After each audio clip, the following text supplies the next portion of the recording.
What is justice? Justice is probably one of the hardest concepts to understand. I'm Dan McCarthy. I'm an attorney. I work at Hyman Lippitt PC in Birmingham, Michigan. And we're standing in front of the Oakland County Courthouse where justice is attempted to be dispensed on a daily basis except Saturdays and Sundays. I don't think you can define justice adequately. It's kind of like, how do you define beauty?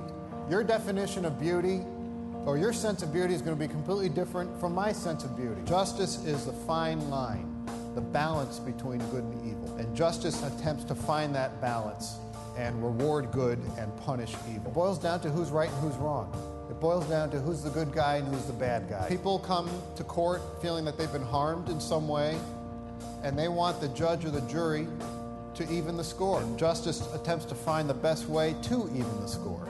This is our human representative of what justice is. The sword is the coercive power of justice. If a criminal commits a crime, the sword is sending him to jail. The blindfold is a representative of justice dispensed no matter who you are. Whether you're male, female, old, young, black, white, doesn't matter who you are. Scales represent competing claims. The scales are an attempt to decide who's right and who's wrong.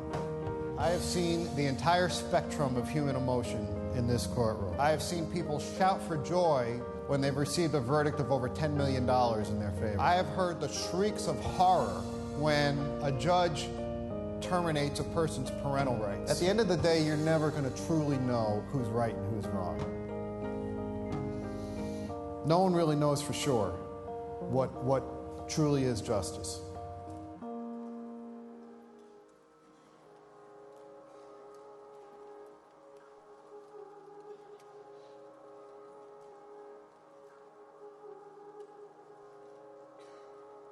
In early 2006, my father decided to stop the chemo treatments with cancer. He didn't want to go through with it. He wanted to live the rest of his life pain-free. And one of his lifelong dreams was to take this huge trip to Alaska. He wanted to go fishing. He wanted to drive his motorhome with my mom, the two of them, to drive cross-country from Florida all the way up through Canada into Alaska and tour the entire state. So in 2006, they planned this trip.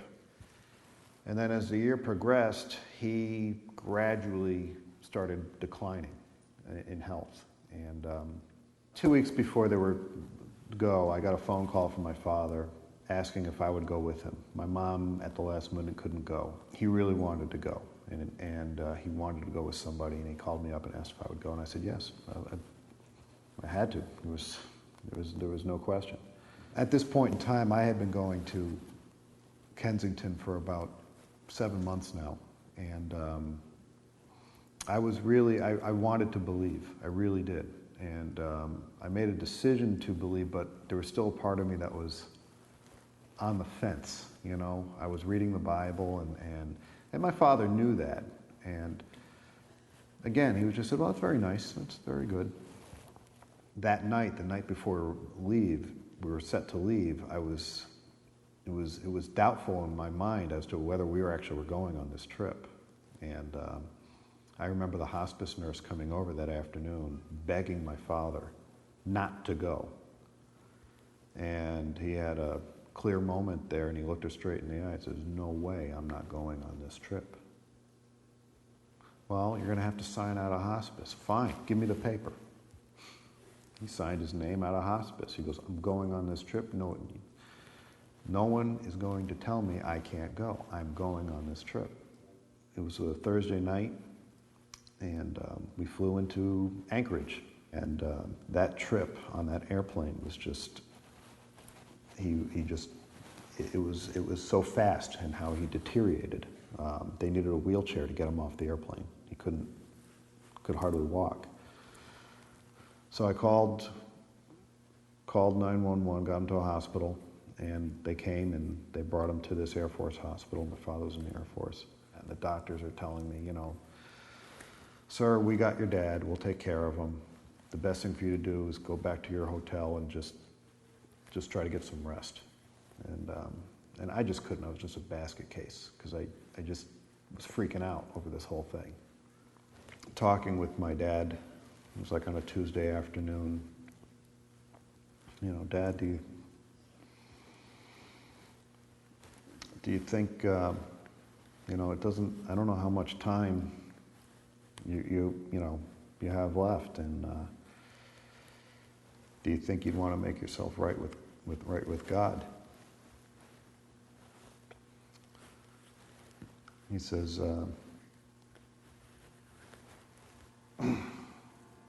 I'm not going to deal with that, Dan. He goes, I'm going home to Florida.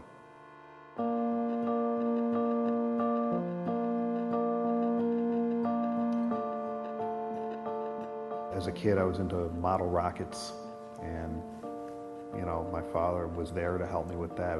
We would go to his shop and help me build these model rockets, and we would go and shoot them off together. But when it came to spiritual things, or God, or church, that was a zero. It just was never, you know. If it was discussed with him, it would be, you know, I could count less times in the fingers on my one hand when God and church would ever be brought up in the household. It just didn't happen. It just wasn't there. He used to say all the time, there's 3 ways of doing things: the right way, the wrong way, and his way. And that's the way we grew up. The few times where we'd have, I guess, a philosophical conversation about it, it would be just resort to, you know, well, you live, you die, you die. When you die, you're dead. You become worm food. That's it. I was on the phone constantly trying to find a way, how am I going to get him back to Florida? Something happened that night. I'm not sure what happened, but there was something different about him that Wednesday morning. The chaplain came in and asked if my father would mind him saying some prayers and reading some verses from the Bible. And my father turned to him and said, you know what, I'd like that. I'd like that. At this moment, I was stunned, completely stunned, because this was not the man that I knew, and this was well after they drained all the calcium from his system. I mean, he was lucid. He knew where he was. He knew who he was, and so the chaplain just started reading verses from Proverbs in different areas, and quite frankly, I don't remember exactly which, and I just remember reading along. And there came a moment where the chaplain just turned to my father and said, sir, will you give your life to the Lord? Will you accept Jesus Christ as your Lord and Savior? And my father said, yeah, I want to. I want to. Excuse me.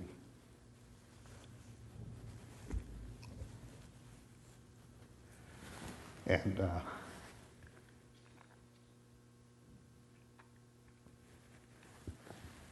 I was stunned.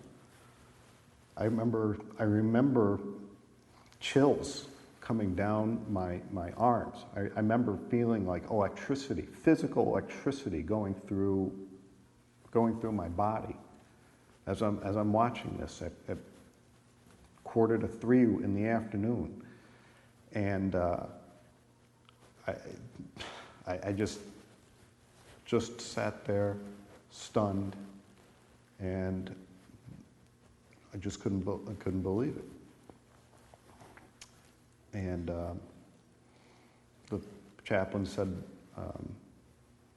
a little prayer, and he left the room, and my father turned to me, and he said, Dan,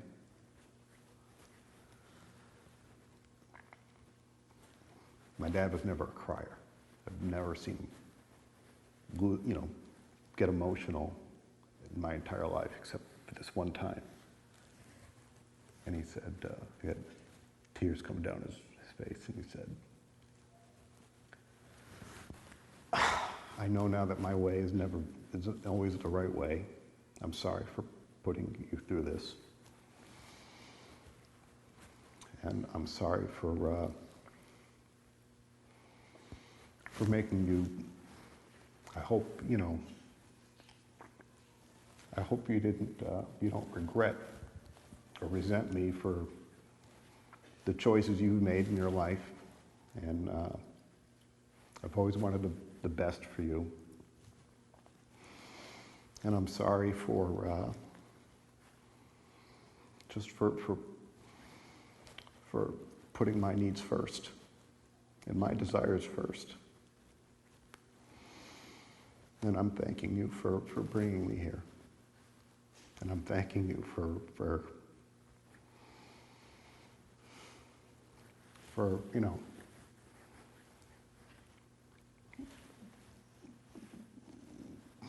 just for showing me the way. And it was beautiful. It was a beautiful moment at that point in time. And I was overwhelmed by it. There was no, there was nothing. That was not like a physical reaction of a dying brain or anything like that. That was real. I felt it. I felt it physically. I felt God's presence in that room. I felt it going through my body. I felt the electricity flowing through there. I felt a power that was unbelievable. I felt as if I was witnessing the resurrection itself in that one moment. We were able to get him excused from the hospital, and we sent him back home the following Saturday, actually. And he died on September 11th, just a week and a half later. Let's go back through the high weeds.